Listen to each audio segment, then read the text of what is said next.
Hello बाबू लोग, इस video में हम लोग ऑल्टरनेटिंग करंट का ऐसा सर्किट के बारे में पढ़ेंगे जिसमें सिर्फ और सिर्फ क्या लगा हो।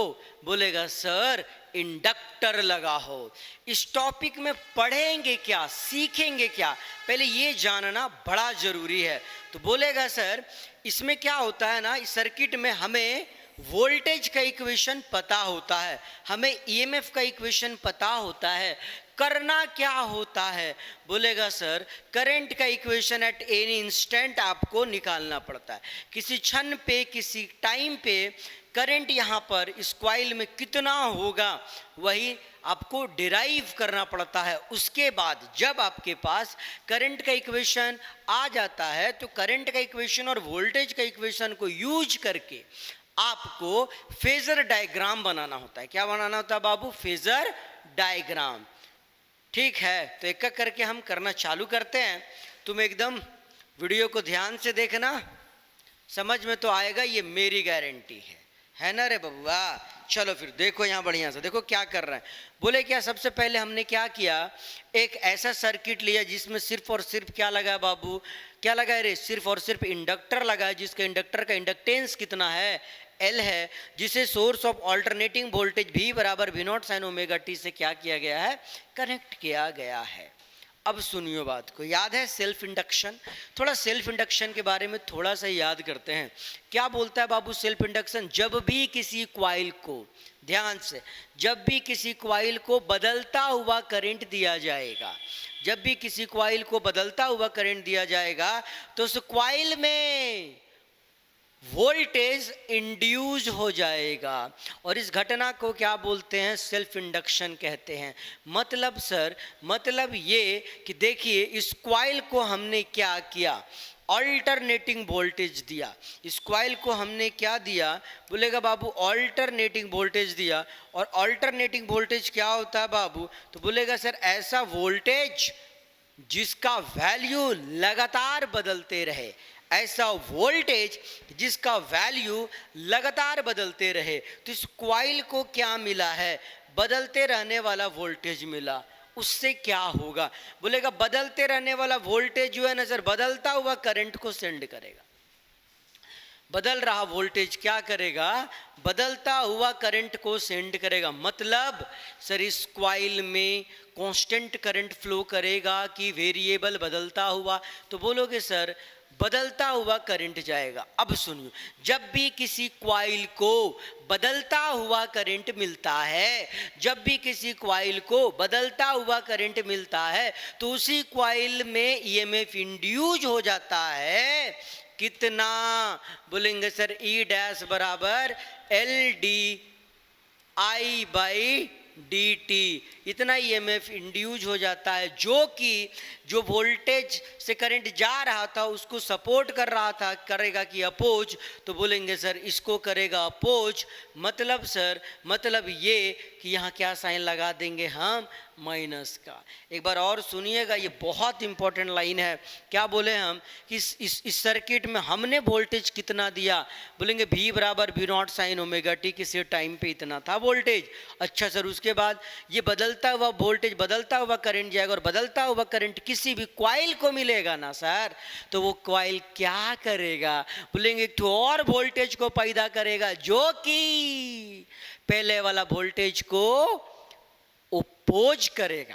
क्या करेगा बाबू? पहले वाला वोल्टेज को अपोज करेगा। तो हुआ क्या असलियत में ये बताइयो यहाँ पे? बोलेगा सर दिए थे वोल्टेज भी, पैदा हो गया ई डैश जो कि इसको सपोर्ट करेगा कि अपोज, तो बोलेंगे अपोज करेगा। तो टोटल वोल्टेज कितना हो जाएगा? तो बोलेंगे V plus minus L D I upon D T. तो टोटल वोल्टेज जो सर्किट में होगा वो कितना होगा बाबू? तो बोलेंगे sir V plus minus L D I upon D T. बुझाया बात? देखो यहाँ पर हम क्या बोल रहे हैं, बोलेंगे according to Kirchhoff law, according to KIRCHHOFF, Kirchhoff's law है ना बाबू, according to Kirchhoff's law. Kirchhoff's law क्या बोलता है, total voltage in a circuit equal to कितना, I गुना R। है ना बाबू। तो टोटल वोल्टेज कितना है, बोले थे दिए भी सर, और पैदा किया है minus L D I upon D T, बोले तो इंड्यूस हुआ इक्वल टू क्या, बोलेंगे सर टोटल वोल्टेज बराबर आई गुना आर। अब ध्यान देना, अगला पॉइंट और भी इंपॉर्टेंट पॉइंट है।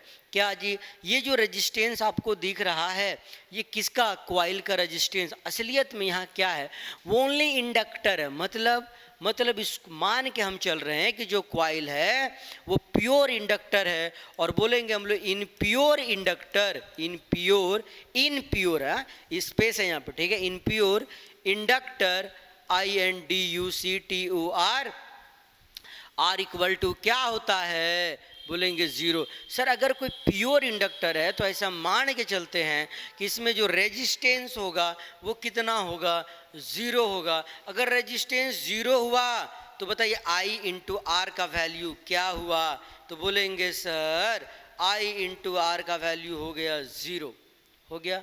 अब एक काम करिए, इसको उधर भेज दीजिए तो क्या हो जाएगा बताइए तो, या इसको अच्छा से सॉल्व करेंगे हम तो minus D I upon D T equal to V, minus V ना, भी उधर चला गया तो माइनस माइनस कट गया। अपने को चाहिए क्या था, याद करिए, हम बोले थे अपने को चाहिए सर क्या चाहिए बताइए, वोल्टेज का इक्वेशन दिया है, करंट का इक्वेशन चाहिए। क्या चाहिए, करंट का इक्वेशन। करंट कहाँ से मिलेगा, एल से, डी आई से, डी टी से, भी से, बोलेंगे सर डी आई से। कहाँ से मिलेगा बाबू, डी आई से। तो इसको थोड़ा और सॉल्व किया जाए तो देखो क्या दिखता है, ये बोलेंगे ये दिखेगा हमको L D I upon D T equal to V, और डी आई बराबर क्या दिखेगा बाबू जरा बताना, तो बोलेंगे सर भी इंटू डी टी, और इधर से नीचे क्या आएगा बताना, एल, ये आ जाएगा। क्लियर है, कोई दिक्कत नहीं सर। अब अगर डी आई से अगर आपको आई चाहिए, डी आई से अगर आई चाहिए, चूंकि निकालना हमको करंट है, तो इस इक्वेशन को क्या करना पड़ेगा, बोलेंगे सर इंटीग्रेट करना पड़ेगा। तो क्या बोलेंगे, integrating both side, INTIGRATING, integrating both side, दोनों तरफ इंटीग्रेट करें तो क्या हो जाएगा, बोले integration of D I equal to integration of V बटे एल इंटू क्या बाबू, डी टी। अगला बात देखिएगा ध्यान से, क्या आपको पता है ये V का वैल्यू कितना है, V क्या था, अप्लाइड वोल्टेज था। तो बताओ बाबू अप्लाइड वोल्टेज का वैल्यू क्या है, तो बोलेंगे sir V naught sine of omega T into क्या बताओ इधर डी टी, और नीचे क्या दिख रहा है आपको, L, है ना। अगला बात ध्यान से सुनेगा, इंटीग्रेट करने के लिए सबसे पहले करते क्या हैं, तो बोलेगा कांस्टेंट टर्म को बाहर निकालते हैं। एल हमारा क्या होता है, mutual coefficient of self induction, that is क्या, प्रोपोर्शनलिटी कांस्टेंट। तो एल हमारा कांस्टेंट है, वी नॉट भी हमारा peak value that is constant. तो क्या दिखेगा आपको, अगला लाइन बताइए, बोलेगा वी नॉट और एल तो बाहर निकल जाएगा सर, अंदर क्या बचेगा, बोलेंगे sine omega T into D T, ये बच जाएगा, है ना। अच्छा, अब करना है इसको इंटीग्रेट। यहाँ देखिए पिछला वीडियो में भी आपको सिखाए थे हम इसका इंटीग्रेशन, कोई बात नहीं अगर आपको याद नहीं है तो फिर से देख लीजिएगा। हाँ, क्या बोल रहे हैं हम, साइन थीटा का इंटीग्रेशन क्या होता है, माइनस कॉस थीटा। अगला सुनना, इंटीग्रेशन ऑफ साइन 2 थीटा बराबर क्या होता है बाबू, बोलेंगे सर साइन का क्या होता है, माइनस कॉस। अब थीटा के जगह एंगल कितना हो गया, एंगल टोटल कितना है, 2 थीटा। 2 हमारा कांस्टेंट टर्म है जिससे क्या हो जाएगा, ये डिवाइड हो जाएगा। यहाँ चलिए करते हैं, तो डी आई का इंटीग्रेशन बाबू आई बराबर कितना, बोलेंगे सर वी नॉट बटे एल, ठीक है। अच्छा, इंटीग्रेट करिए, साइन ओमेगा टी का इंटीग्रेशन, साइन का क्या होता है रे, माइनस कॉस, तो ये हो गया माइनस कॉस। एंगल कितना है यहाँ, ओमेगा टी, है ना, और कांस्टेंट कितना है, कांस्टेंट से डिवाइड भी तो मारते हैं ना बाबू, तो कांस्टेंट क्या है, बोलेंगे ओमेगा। ओमेगा यहाँ पर क्या होता है, constant, that is angular frequency या एंगुलर वेलोसिटी। जो कॉइल का होता है ना वो कांस्टेंट होता है, इसीलिए ये क्या है हमारा, बाहर कर दे, नीचे कर देंगे इसको हम लोग। चलिए अब ये इधर आएगा, इधर कर देते हैं इसको, तो आई बराबर क्या हो जाएगा, बोलेंगे वी नॉट बटे ओमेगा एल, है ना। अंदर क्या दिखा बाबू, बोलेंगे माइनस कॉस ओमेगा टी बच गया। अगला बात सुनिएगा, फेजर डायग्राम बनाने के लिए जो सबसे इंपॉर्टेंट बात है वो क्या है कि जो इक्वेशन आएगा ना करंट का, वो हमें साइन में चाहिए। साइन में मतलब साइन थीटा के टर्म में चाहिए। वोल्टेज का इक्वेशन और करंट का जो इक्वेशन है वो किस में चाहिए? साइन थीटा में। यहाँ किसके टर्म में आ गया? कॉस के टर्म में। तो इसे हमें क्या करना होगा? बोलेंगे सर इस इक्वेशन को किसके टर्म में करना होगा बाबू? साइन के टर्म में करना होगा। अगला बात यहाँ देखना, हाँ, sine of 90 plus theta equal to क्या होता है बाबू? बोलेगा सर कॉस थीटा होता है। और sine of 90 minus theta equal to क्या होता है? ये भी कॉस थीटा ही होता है। चूंकि यहाँ पे माइनस है तो हम ये वाला फॉर्मूला को यूज करेंगे, करते हैं। तो बताइए जल्दी से ये क्या दिखेगा आपको? बोलेंगे सर ये दिखेगा I बराबर भी नॉट बटे ओमेगा एल, और यहाँ पर माइनस के जगह माइनस और कॉस ओमेगा टी के जगह हम क्या लिखेंगे? साइन 90 माइनस थीटा लिखेंगे। क्या लिखेंगे बाबू? साइन ऑफ 90 माइनस थीटा, और थीटा के जगह पे बताइए क्या है? तो बोलेंगे सर ओमेगा टी है। तो ये लिख दिए हम। अब अपने को क्या पता है? अगला बात देखना, sine of minus sine theta equal to क्या होता है? बोलेंगे sir sine of minus theta होता है। माइनस साइन थीटा बराबर क्या बाबू? Sine of minus theta. मतलब ये माइनस अंदर चला जाएगा। अगर अंदर जाएगा तो आपको क्या दिखेगा? देखना यहाँ बढ़िया से। बोलेंगे सर साइन माइनस अंदर कर दिए, ये 90 डिग्री माइनस कितना? ओमेगा टी ब्रैकेट बंद। अब ये 90 को अंदर ले जाएंगे तो क्या दिखेगा बाबू? बोलेंगे भी नॉट बटे ओमेगा एल। यहाँ बताना, बोलेगा सर साइन ऑफ माइनस 90, बोले तो पाई बाई 2 और माइनस माइनस प्लस, तो ये हो गया ओमेगा टी माइनस 90 को क्या बोलेंगे? पाई बाई 2। क्लियर है कि नहीं? अगला बात सुनिएगा, लास्ट लाइन है। अब क्या करेंगे ना हम लोग, ये जो ओमेगा एल है ना, इसको लिखते हम लोग एक्स एल। भी नॉट बटे एक्सएल को, ओमेगा एल को क्या लिखते हैं हम लोग? X L. ध्यान से देखियो यहाँ पे, sine of omega T minus क्या? Pi by 2। इस स्टेप को बाबू ध्यान से समझना, एकदम बढ़िया समझना। हाँ देखो क्या क्या बात बोले, where where where where WHERE, where X L. एकदम इज्जत से इसको देखना, इससे ना ऑब्जेक्टिव क्वेश्चन भी आता है, न्यूमेरिकल भी आता है। ठीक है, एक्सेल से। एक्सेल बराबर कितना है? बोलेंगे सर ओमेगा एल है ना। इसको कहते क्या है? एक्सेल को कहते क्या है बाबू? बोलेंगे सर इसको बोलते हैं हम लोग रिएक्टेंस। क्या बोलते हैं मुन्ना? रिएक्टेंस। REACTANCE, रिएक्टेंस रे, CE रिएक्टेंस, जिसका यूनिट क्या होता है रे? ओम। जिसका यूनिट क्या होता है? ओम। मतलब सर, मतलब जितना एक क्वाइल ओपोज करेगा करंट को फ्लो होने में, डेट इज रिएक्टेंस। किसका रिएक्टेंस? रेजिस्टेंस का नहीं, रजिस्टर का नहीं, किसका? इंडक्टर का। जिसका वैल्यू क्या होता है बाबू? Omega into L. क्या होता है बताइए? बोलेंगे सर ओमेगा इंटू एल, है ना। अब आगे समझना बात को, हाँ बढ़िया से देखना।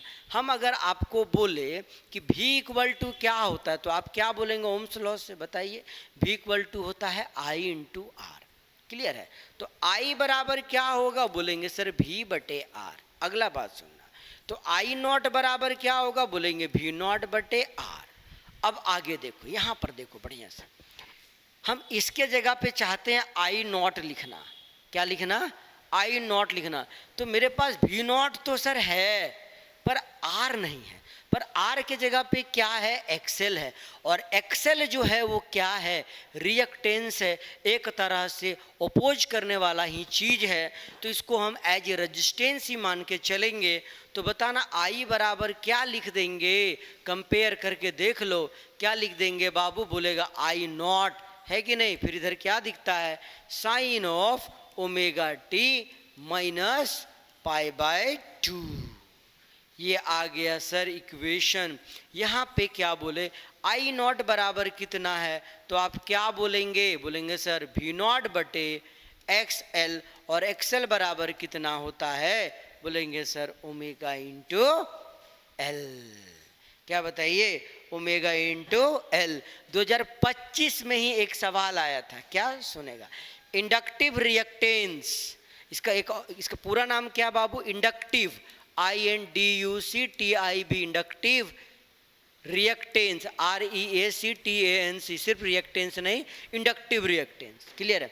तो इंडक्टिव रिएक्टेंस का यूनिट क्या होता है, तो तुम क्या बोलोगे, क्या होता है, बोलो ओम होता है।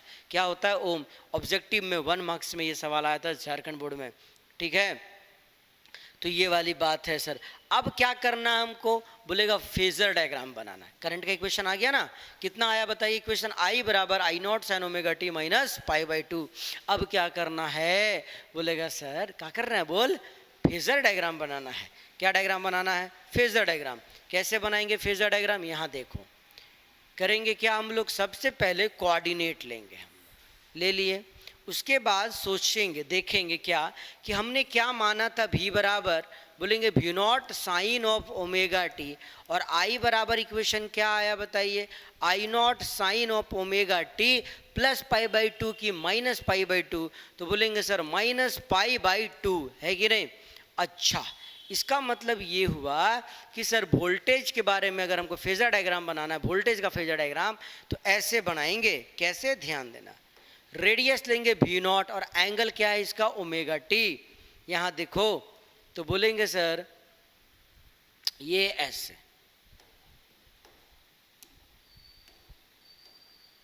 ये ऐसे, ये कौन है, बोलेंगे सर वोल्टेज, एंगल क्या है, ओमेगा टी, क्लियर है।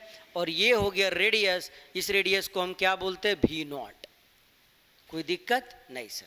इसके बारे में बताइए क्या दिख रहा, I बराबर I naught sine omega T minus pi by 2, मतलब ये कहाँ पर होगा, बोलेंगे सर एक्स एक्सिस से ओमेगा टी के बाद माइनस हो जाइए, कितना माइनस हो जाइए, पाई बाई 2। तो माइनस का मतलब क्या है, इससे आगे बढ़ना कि पीछे आना, बोलेंगे सर पीछे आना। तो कहाँ दिखेगा हमको बताइए, तो बोलेंगे सर ये हमको इससे 90 डिग्री पे दिखेगा, इससे 90 डिग्री पे। तो यहाँ से यहाँ तक का एंगल कितना है, बोलेंगे पाई बाई 2 है। और जो रेडियस क्या लेंगे इसका हम लोग, I नॉट, और क्या कर देंगे, इसका गोला कर देंगे, इसका भी गोला कर देंगे, है ना। तो हमारा क्या बन जाएगा, बोलेंगे सर फेजर डायग्राम बन जाएगा। यहाँ एक बात और परीक्षा में पूछता है, क्या पूछता है बाबू, क्या पूछता है रे, तो बोलेगा सर कि phase difference between current end voltage, phase difference between current end voltage in A circuit containing only an inductor. एक सर्किट है जिसमें सिर्फ इंडक्टर है, तो बताइए इन लोग के बीच का फेज डिफरेंस कितना हो जाएगा। तो आप क्या बोलेंगे, कितना होगा बताइए, ये ओमेगा टी, ये omega T minus pi by 2, तो फेज डिफरेंस मतलब एंगल का डिफरेंस। तो यहाँ पे जो फेज डिफरेंस आएगा, फेज डिफरेंस जो आएगा बाबू, वो कितना आएगा, बोलेंगे सर पाई बाई 2।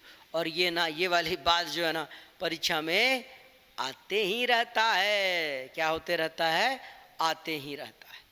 ठीक है, चलो ठीक है।